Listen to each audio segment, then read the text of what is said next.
Bonjour et bienvenue. Alors aujourd'hui c'est un tirage sentimental et pour ceci je vais utiliser le Darklight Béline, le Tarot Moucha et l'oracle d'Isawat. On va aller regarder tout de suite ce qu'il se passe dans la vie de cette personne. Je remercie bien évidemment toutes les personnes qui s'abonnent, qui laissent des commentaires et qui laissent des j'aime bien évidemment. Ça fait du bien à la chaîne, ça me permet d'être référencée et ça me donne surtout envie de continuer à vous faire des tirages. Alors, on va regarder ça. Ensuite, on va regarder comment cette personne vous voit. Donc ça, c'est un tirage que je fais régulièrement pour les personnes qui seraient nouvelles sur cette chaîne. Et s'il ne vous parle pas, n'hésitez pas, bien évidemment, à regarder dans les playlists, pardon. Vous trouverez sans nul doute un message pour vous. Alors, quels sont ces sentiments? Et quelles sont les actions qu'il ou elle a envie de faire vis-à-vis de vous?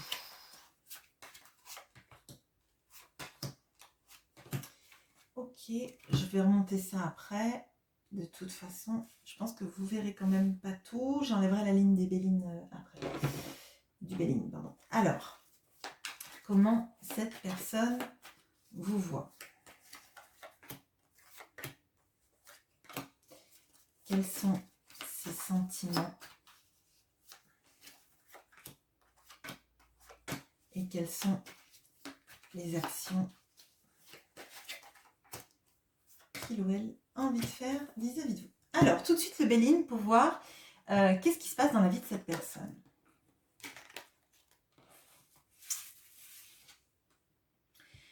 Alors, on a l'automne, on a l'infortune qui nous parle de malheur, peine et misère, et on a l'hiver. Alors, ce qui est assez troublant, c'est que la dernière fois que j'ai utilisé le Darklight Béline, on avait l'été, une carte et l'hiver. C'était les plaisirs, je crois. Et je vous avais dit qu'en fait, il y avait une sorte de dichotomie dans la vie de cette personne parce qu'elle était dans l'envie de se dévoiler, dévoiler ses sentiments, dévoiler ce qui se passe à l'intérieur d'elle. Et ce côté à se renfermer, à tout garder et à s'interdire les plaisirs. Là, clairement, on a l'automne, l'hiver et on a l'infortune au milieu. Moi, je pense que cette personne, si c'est la même personne que dans le tirage précédent, je vous mettrai en lien en barre de description d'ailleurs si vous voulez aller regarder ce tirage. Je crois que c'était un tirage qui est sorti le 23 mars. Alors, là, moi j'ai l'impression que c'est quelqu'un qui n'a pas su s'ouvrir et qui là est dans une situation où en fait elle voit que tout se fane autour d'elle et qu'elle est en train de dépérir. Alors ça ne veut pas dire qu'elle est malade, hein. C'est dépérir dans le sens en fait d'avoir laissé passer sa chance, d'avoir laissé toute l'abondance, tous les fruits sur les arbres, etc. et de se retrouver en fait seule, isolée, dans le froid. Et là on voit, dans l'automne et l'hiver, finalement c'est le même... c'est pas la même robe, hein, bien évidemment, là il y a des manches, etc. Mais ce sont les mêmes tonalités de robe, c'est pas la même personne, mais c'est quelqu'un qui se couvre de plus en plus et qui a la sensation de la perte. Moi, je le sens vraiment comme quelqu'un qui n'a pas su faire les mouvements quand cette personne devait le faire et elle a l'impression que maintenant il lui reste plus rien. On va regarder dans le tirage en détail. Alors, donc, pourquoi cette carte elle s'est tournée? Bon, on va regarder ça. Je viens de tourner la carte sans le vouloir. On va regarder pourquoi. Ok, ouais. Ouais. Okay. Alors, Donc, on a la carte que j'ai tournée sans faire attention. Du coup, je vais la laisser comme ça. Donc là, on a le valet d'épée avec le solitaire. Retournez. On a le 7 de coupe et le petit cœur. On a le 10 d'épée et le veau d'or. Alors, moi, ce que je ressens très fort là, c'est que cette personne, elle vous voit comme la personne qui, clairement, en a eu assez, s'est sentie trahie, d'avoir cru en une relation irréelle. Alors, je vais mettre pour que vous voyez mieux. Voilà. Parce que là, je vois le 10 d'épée, c'est la sensation, c'est ce qui, moi, me parle de blessure de trahison. J'ai cru que cette personne, peut-être, vous avez peut-être cru que cette personne revenait dans votre vie, allait s'engager. Et là, maintenant, vous avez plus, vous n'y croyez plus. Vous n'y croyez plus, vous avez plus envie d'y croire, vous avez plus envie de vous bercer d'illusions. Alors, je dis pas que c'est des illusions. Je dis qu'en fait, cette personne, pour elle, c'est comme si en fait vous n'y croyez plus, vous ne vouliez plus espérer, vous ne vouliez plus croire en elle, vous ne vouliez plus chercher des explications, des raisons. Vous ne voulez plus y croire parce qu'en fait vous en avez ras-le-bol de chercher des explications à pourquoi cette personne n'est pas dans votre vie, pourquoi vous n'êtes pas l'unique personne dans sa vie peut-être. Là, moi je le ressens. Et en fait, cette personne, elle le sait, elle le vibre, elle le ressent. Que vous en pouvez plus, vous n'en avez plus pu en tout cas. Et que, en fait, c'est comme si vous aviez déployé des trésors d'énergie pour chercher des excuses à cette personne. Des raisons sur le fait que cette personne ne vous priorise pas dans sa vie. Dans le fait que vous n'étiez pas l'unique trésor de sa vie, en fait. Et que tout vous paraît compliqué. C'est comme si, en fait, vous deviez aller d'un point A à un point B et qu'en fait, cette relation vous avez fait passer par tout l'alphabet sans jamais aller à la ligne, à la lettre B, en fait. Et elle le ressent, cette personne, elle le voit. Et ça me paraît tellement fort. Et moi, là, je sens des énergies de j'en peux plus, je lâche l'affaire parce que c'est en train de... Je suis en train de mettre de l'énergie et des pièces dans le veau d'or, en fait. Et là, il y a des énergies de renoncement parce qu'en fait, vous n'en pouvez plus. Et cette personne, elle le voit et elle le ressent et elle se dit qu'en fait, là maintenant, il ne lui reste plus rien parce que vous-même, vous n'y croyez plus. Et que si vous y croyez plus, elle ne sait pas comment elle pourra revenir. On va regarder, mais là, moi, ça me paraît extrêmement fort et j'ai l'impression qu'il y a une désillusion énorme en fait.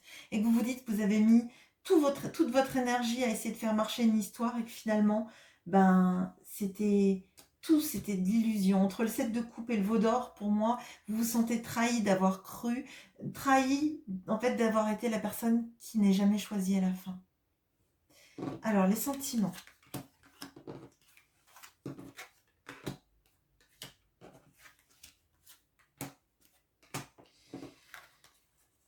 On a le hibou et le 7 de denier.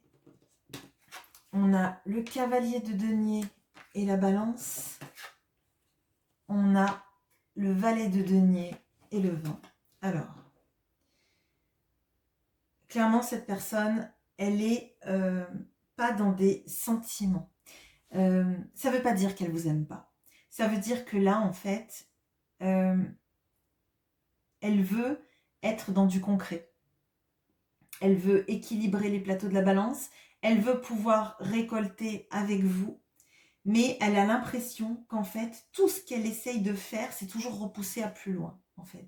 C'est pas que elle procrastine, c'est qu'elle a l'impression qu'en fait, tout ce qu'elle veut mettre en place, ça peut pas se mettre en place tout de suite et qu'il faut que elle retire tout ce qui est émotionnel du jeu, en fait.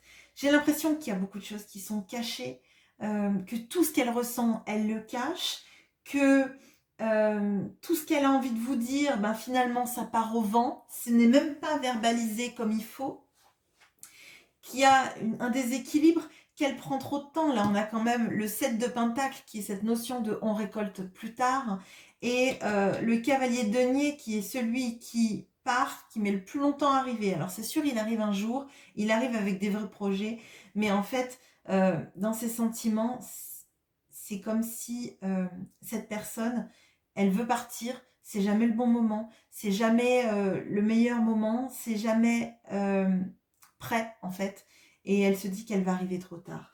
Et là, ça correspond, c'est des énergies qui sont très très lourdes, mais j'ai l'impression que c'est lourd pour vous parce qu'en fait vous êtes désabusé, vous êtes désillusionné, et que cette personne en fait, elle c'est toujours trop tôt pour partir, et finalement elle sait qu'elle va arriver trop tard en fait, et elle est en train de bloquer tous ses sentiments parce qu'elle sait qu'il faut qu'elle lance du concret et qu'elle ne le fait pas en fait. On va aller regarder dans les actions quelle envie. Encore du denier.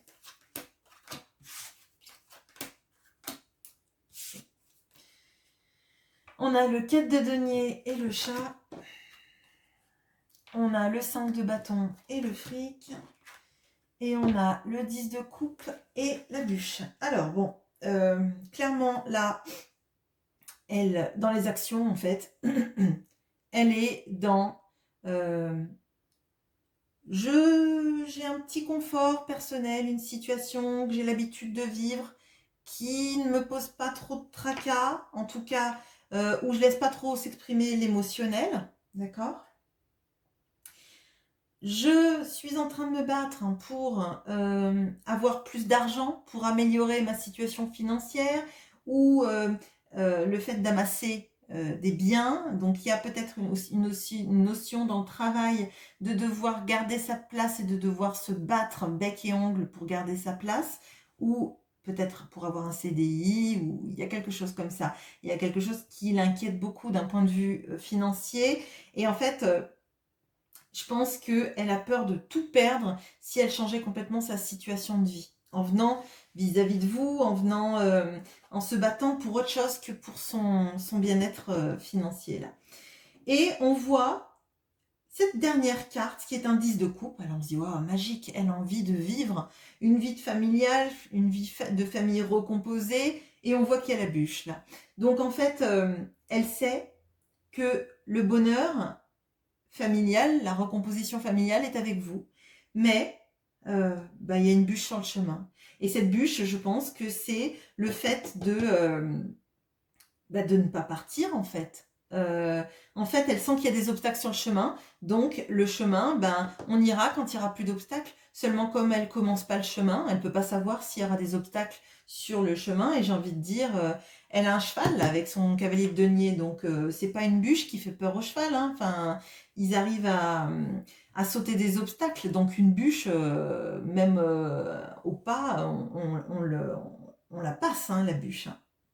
Donc là, je pense qu'en fait, elle est désespérée. Elle est dans un mood où, clairement, financièrement parlant, ou d'un point de vue professionnel, elle doit se battre pour garder sa place, de garder un confort, et qu'en fait, elle ne sait pas comment elle peut mettre tout ça en place. Elle sent que potentiellement, là, elle vous perd.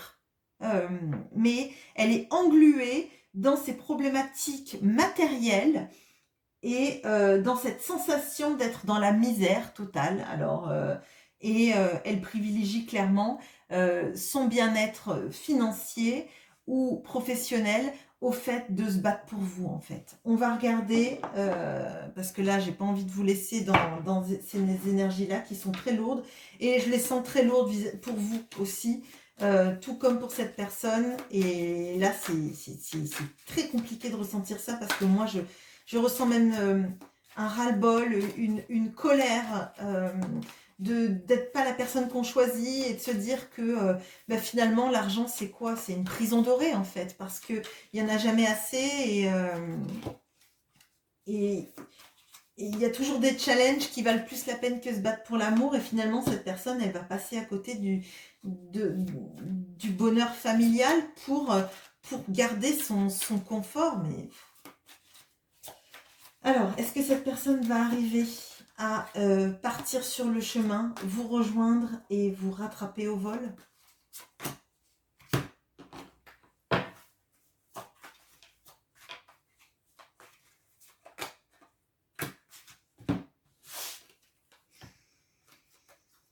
Alors, on a l'as d'épée, on a la plume, on a le message. Donc, cette personne, clairement, elle a envie de vous rattraper, mais elle va vous rattraper en essayant de vous rattraper par des messages, pas par des actions.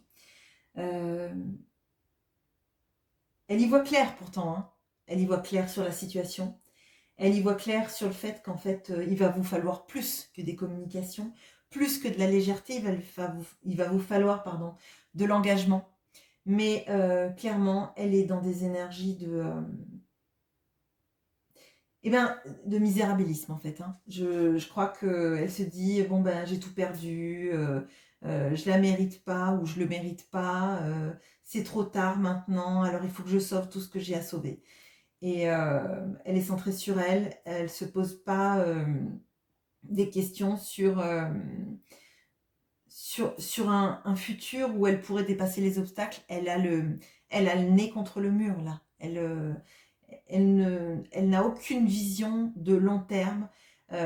C'est jamais le bon moment pour partir, c'est jamais le bon moment pour faire les choses et trop de choses la bloquent. Là, si vous voulez, on fera un tirage dans un mois.